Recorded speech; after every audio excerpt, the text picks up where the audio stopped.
इन भाई साहब का नाम है राम बरन सिंह, रोल नंबर है 10263444।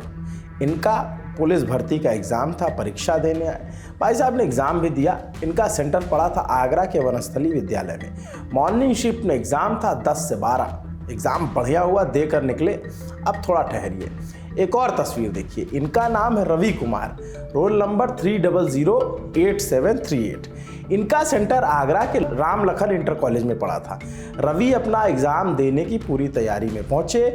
पढ़ाई तो कर ही रखी थी, फिर क्या था ये भी बताते हैं। अब जरा इन तस्वीरों को एक साथ देखिए, राम बरन सिंह और रवि कुमार।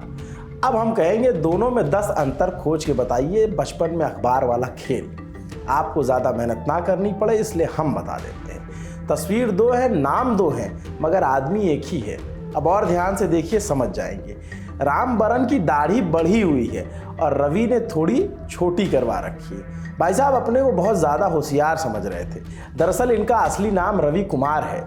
लोग मोहब्बत के मारे होते, ये भाई दोस्ती में मारा गया। रवि ने अपने दोस्त राम बरन का पेपर पहली पाली की परीक्षा में दे आया, एडमिट कार्ड पर अपनी फ़ोटो चस्पा करके। अब दूसरी पाली में उसे देना था, वहाँ पे बायोमेट्रिक पे पता नहीं कैसे बच गया। दूसरी पाली में एग्ज़ाम देने आया। होशियार तो भाई अपने आप को पर्याप्त तो समझ रहा था, मगर तकनीक के हाथों यहाँ गच्चा खा गया। मामला वेरिफिकेशन के दौरान फंस गया। भेद खुला कैसे?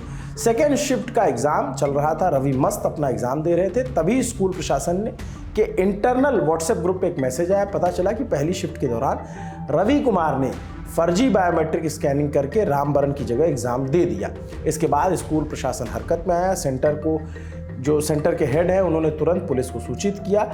दाढ़ी कटाकर आए इंसान को धोखा दे सकता है, मगर मशीन ने डिटेक्ट कर लिया। फिर क्या था, रवि को एग्ज़ाम देने से रोक दिया गया। मौके पर पुलिस भी पहुंची। रवि कुमार और राम बरन के नाम पर FIR दर्ज हो गई। एक आदमी बनकर परीक्षा दिया था, लेकिन मुकदमा दोनों पे कायम हुआ। यूपी पुलिस के मुस्तैद जवानों ने भाई को लाद कर हवालात तक पहुंचा दिया। यूपी पुलिस भर्ती को लेकर कई सवाल उठ रहे हैं। छात्रों का आरोप है कि सेकेंड शिफ्ट से पहले ही पेपर लीक हो गया। छात्र एग्जाम देने की फिर से मांग कर रहे हैं। वहीं दूसरी ओर यूपी पुलिस भर्ती बोर्ड का कहना है कि अराजक तत्व ठगी के लिए टेलीग्राम की एडिट सुविधा का प्रयोग कर सोशल मीडिया पर पेपर लीक संबंधी भ्रम उनके जरिए फैलाया गया। पुलिस प्रशासन भी मुस्तैद है। यूपी STF और यूपी पुलिस इसके लिए विशेष अभियान चला रही है। अभी तक कुल 287 लोगों की गिरफ्तारी हो चुकी, जो या तो खुद फर्जी एग्जाम सॉल्वर के लिए एग्जाम दे रहे थे सॉल्वर बनकर, या दूसरे को सॉल्वर बनाकर अपना परीक्षा दिलवाने लाए थे, सिपाही बनने की तैयारी में थे। पुलिस ने 3 और लोगों की गिरफ्तारी की। इनका नाम आकाश कुमार, पंकज कुमार, देवेश कुमार। ये तीनों ही गिरफ्तारियां आगरा पुलिस ने की। आकाश अजय नाम के लड़के की जगह एग्जाम दे रहे थे, देवेश कुमार दीपक शर्मा की जगह एग्जाम दे रहे थे और पंकज कुमार सन्नी चौधरी की जगह एग्जाम दे रहे थे। ये तीनों बायोमेट्रिक वेरिफिकेशन के जरिए पकड़े गए। जांच के दौरान पता चला कि ये तीनों भाई साहब यूपी पुलिस में कांस्टेबल हैं। आकाश की पोस्टिंग फिरोजाबाद में बताई गई और बाकी 2 PSC में। पुलिस की ओर से मिली जानकारी के मुताबिक शिकोहाबाद में 5 लोगों को गिरफ्तार किया गया। इसमें से 3 पुलिस कांस्टेबल भी शामिल हैं। कांस्टेबल निरंजन ने 3-4 लोगों को एग्जाम देने का वादा किया था। इसके एवज में उसे 3 लाख रुपए भी मिले, ऐसी जानकारी मिल रही है। निरंजन की पोस्टिंग PSC इटावा में है। दूसरे कांस्टेबल का नाम अनुज है। अनुज की पोस्टिंग फतेहपुर में है।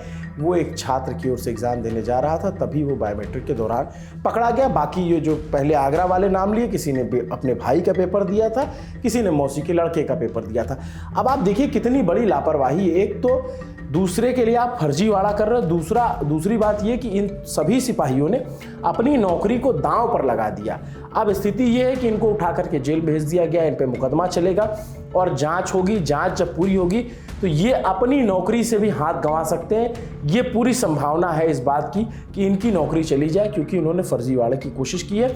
यूपी पुलिस भर्ती से जुड़ी जो भी अपडेट हम आपको दिखा रहे हैं, लेकिन यूपी पुलिस इस बार पहले की तुलना में ज़्यादा मुस्तैद नज़र आई और जहां पे भी सूचना मिली वहां कार्रवाइयां की गई।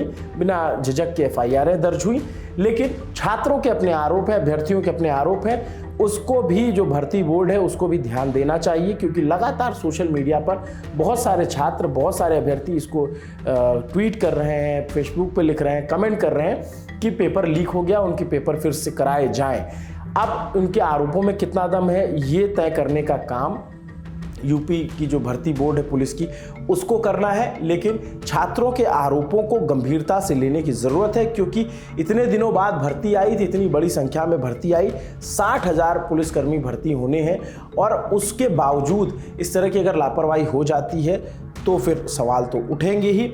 और पुलिस जो भर्ती बोर्ड है उस पर भी, सरकार पे भी, और ये बड़ा स्टेक था, बार बार पेपर लीक हो जा रहे थे यूपी में, तो सरकार के लिए एक बड़ा चुनौती का विषय है कि इस तरीके के लीकेज को कैसे रोका जाए। सरकार की तरफ से और जो भर्ती बोर्ड की तरफ से दावा किया जाए कि पेपर लीक नहीं हुआ है, अफवाह फैलाई गई है। बाद में जो है एक कमेटी, जांच कमेटी का गठन कर दिया गया, वो जांच करेगी कि पेपर लीक हुआ है या नहीं हुआ है। ये बहुत बड़ी परीक्षा थी, बड़ी संख्या में आपने तस्वीरें देखी होंगी, इतनी ज़्यादा भीड़ स्टेशन पे, बस अड्डों पर, तमाम जगहों से छात्र छात्राएं जो है परीक्षा देने पहुंचे।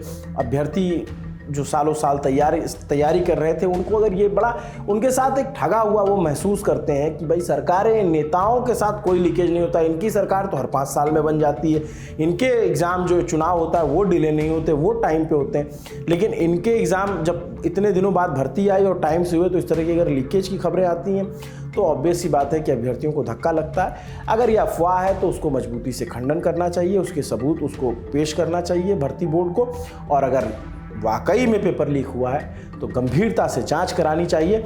और जैसे ये लोग पकड़े गए जो अलग तरीके से ठगी करने की कोशिश कर रहे थे, उसी तरीके से अन्य लोगों को भी पकड़ा जाए और छात्रों के भविष्य को सुनिश्चित किया जाए। मेरा नाम अभिनव पांडे, यह खबर आपके लिए लिखी थी मेरे साथी रजत ने। देखते रहिए दी ललन टॉप, इस भर्ती से जुड़ी जो भी अपडेट होगा ललन टॉप आप तक पहुंचाता रहेगा। शुक्रिया। आपका इस पर क्या सोचना है कमेंट करके जरूर बताइए।